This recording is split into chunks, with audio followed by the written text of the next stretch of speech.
Hi friends, welcome to our YouTube channel daily dates. ఈరోజు ఈ వీడియోలో సున్నుండలు ఎలా తయారు చేయాలి అనేది క్లియర్గా ఎక్స్ప్లెయిన్ చేస్తాను. స్కిప్ చేయకుండా చూసేయండి. ఫస్ట్ ఇక్కడ మేము పొట్టు మినపగుండ్లను తీసుకుంటున్నామండి.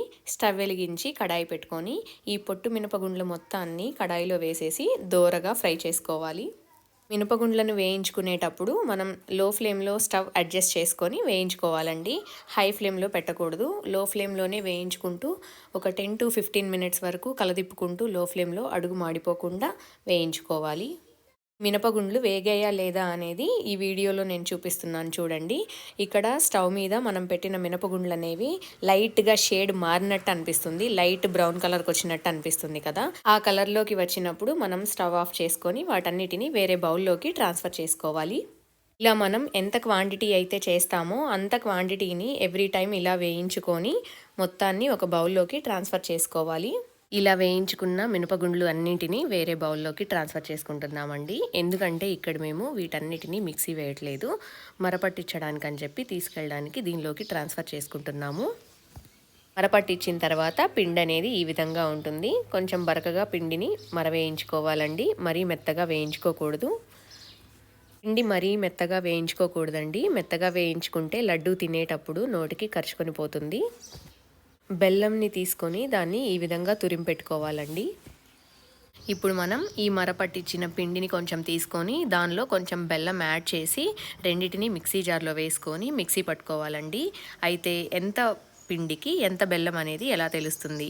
తీపి ఎక్కువగా తినే వాళ్ళైతే 1/2 కిలోకి 400 గ్రామ్స్ వరకు వేసుకుంటారండి.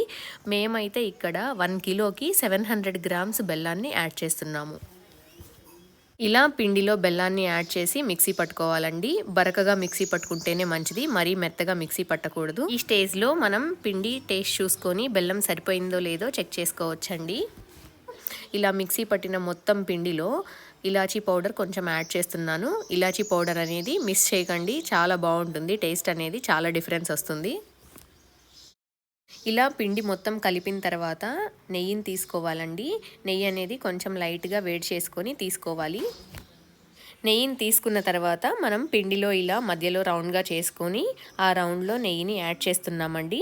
మేము ఇక్కడ ఎక్కువ క్వాంటిటీలో చేస్తున్నాం కాబట్టి ముందుగా కొంచెం నెయ్యిని యాడ్ చేస్తున్నాము. నెయ్యి కొంచెం వేడిగా ఉంటుంది కాబట్టి ముందుగా గరిటెతో కలబెట్టుకుంటున్నాము.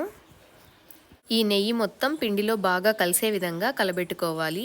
ఇక్కడ ఎక్కువ క్వాంటిటీ ఉంటుంది కాబట్టి ఇప్పుడు ప్రస్తుతం వేసిన నెయ్యి అనేది సరిపోదు. ఇది కొంచెం కలబెట్టుకున్న తర్వాత ఎంత క్వాంటిటీ నెయ్యి అవసరం అవుతుంది అనేది చూసుకొని ఇంకొంచెం నెయ్యిని యాడ్ చేసాము. ఈ విధంగా ఇంకొంచెం నెయ్యిని యాడ్ చేసిన తర్వాత పిండి మొత్తంలో నెయ్యి కలిసే విధంగా బాగా కలుపుకోవాలండి. ఎంత నెయ్యిని యాడ్ చేస్తే ఉండలుగా చేయడానికి మనకి వస్తుందో చూసుకొని అంత నెయ్యిని మనం యాడ్ చేసుకోవాలండి. ఈ వీడియోలో చూపిస్తున్నట్లు నెయ్యి కన్సిస్టెన్సీని చూసుకొని అండ్ దాన్ని ఉండలుగా చేసుకోవాలండి. అంతే అండి, ఎంతో ఈజీగా ఎంతో టేస్టీగా ఉండే మినప సున్నుండలు అనేవి రెడీ అయిపోయాయి. మీరు కూడా ఇదే ప్రాసెస్లో ట్రై చేసి మీకు టేస్ట్ ఏ విధంగా వచ్చింది అనేది నాకు కమెంట్ రూపంలో తెలియజేయండి. ఈ వీడియో కనుక మీకు నచ్చినట్లయితే లైక్ చేయండి, ఇన్ఫర్మేటివ్గా అనిపించినట్లయితే షేర్ చేయండి. ఫైనల్లీ సబ్స్క్రైబ్ చేయడం మర్చిపోకండి. Thank you.